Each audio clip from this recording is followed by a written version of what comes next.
Okay Sudhanshu जी, rapid fire round, छोटे छोटे 5 सवाल, छोटे छोटे जवाब। Sudhanshu Trivedi, rapid fire round. पहला सवाल, बीजेपी की सीटें कम होने का जिम्मेदार आप किसे मानते हैं?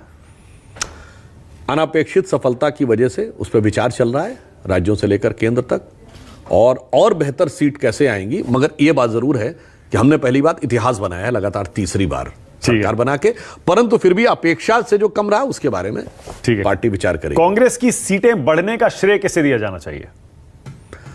सहयोगी दलों के ऊपर आकर परजीवी के रूप में बैठी हुई सहयोगी दलों की सत्ता को चूस कर पाई हुई कांग्रेस। इंडिया गठबंधन की इस कामयाबी का श्रेय, अगर आप इसे कामयाबी मानते हैं, किसे देंगे?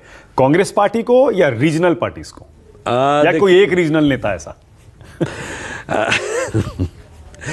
थर्ड अटेम्प्ट में थर्ड डिजिट न टच करने वालों को जिसमें वो अपनी कामयाबी देखते हो, तो मुझे लगता है कि वो कामयाबी उन्हीं को मुबारक। हमारे लिए कामयाबी के मायने और उनके लिए कामयाबी के मायने का अंतर है आपका सवाल। ओके, एनडीए सरकार कितने साल चलेगी सुधांशु जी? इसमें कोई किंतु परंतु नहीं है, पूरे 5 साल चलेगी। पूरे 5 साल कहीं कोई सवाल ही नहीं, पहले भी चल चुकी है।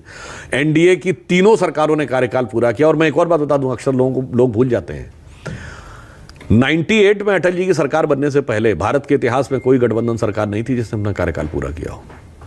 हम ही पहली सरकार थे जिसने कार्यकाल पूरा किया। और ये भी याद दिला दूं, ये संविधान के तथाकथित रक्षक कम्युनिस्टों की सरकार छोड़कर, चूंकि उसके लिए तो कहीं से दबाव होता था, 97 तक विपक्ष की एक सरकार अपना कार्यकाल नहीं पूरा कर पाई, किसी स्टेट में डिसमिस कर दी गई।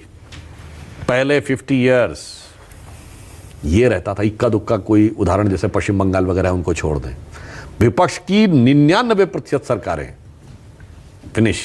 तो इसलिए, और हमारे 16 साल में बताइए कितनी सरकारें डिसमिस की गई धारा 356 में? कभी नहीं। जोड़ तोड़ से गिराई है। मैं 2 लोगों को याद, कौन सी सरकार जोड़ तोड़ से तो गिराई है आप? कौन सी जोड़ तोड़ से गिराई? हम तो वो सरकार लोगों को याद दिलाना चाहते हैं, लोग भूल गए। मध्य प्रदेश में नहीं गिराई थी जोड़ तोड़ से, कर्नाटक में नहीं गिराई थी, महाराष्ट्र में नहीं गिराई। अरे भैया, आपका जोड़ टिकता नहीं है तो तोड़ का जवाब हमारे ऊपर डाल देते हैं। मगर मैं एक फैक्ट लोगों को याद दिलाना चाहता हूँ। 1980 में जब इंदिरा गांधी दोबारा जीत के आई, जनता पार्टी की सरकार हार गई, 9 या 10 विपक्ष की सरकारें थी, सबको इस आधार पर डिसमिस कर दिया गया कि केंद्र में आपकी पार्टी चुनाव हार गई है। यह संविधान की हत्या थी या रक्षा थी?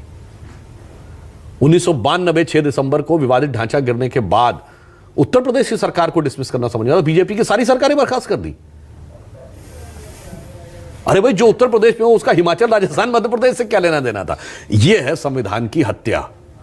तो इसलिए मैं कहना चाहता हूं, सरकारें बर्खास्त करना उनका काम था, हमने वास्तविक लोकतंत्र को स्थापित किया। आखिरी सवाल रैपिड फायर राउंड का सुधांशु जी, राहुल गांधी एलओपी बन गए हैं, लीडर ऑफ ऑपोजिशन, प्रधानमंत्री बन पाएंगे? पीएम मटेरियल देखते हैं आप उनमें या नहीं? मैं उनसे कह रहा हूं, वो एलओपी बनने के बाद जिस प्रकार की उत्साह और उच्छृंखलता में नजर आ रहे हैं, जो उच्छृंखलता बाल सुलभ होती चली जा रही है, तो मुझे लगता है इतना गरिमापूर्ण पद मिला है उन्हें, जिस पद पर अटल बिहारी वाजपेयी जी, आडवाणी जी, सुषमा स्वराज जी, जेटली जी, मनमोहन सिंह जी जैसे लोग रहे, उनका आचरण और इनका आचरण देखिए। तो एक पंक्ति में उनके लिए सलाह में कहना चाहूँगा, चंद बातें करना और मुतमई होना नहीं अच्छा।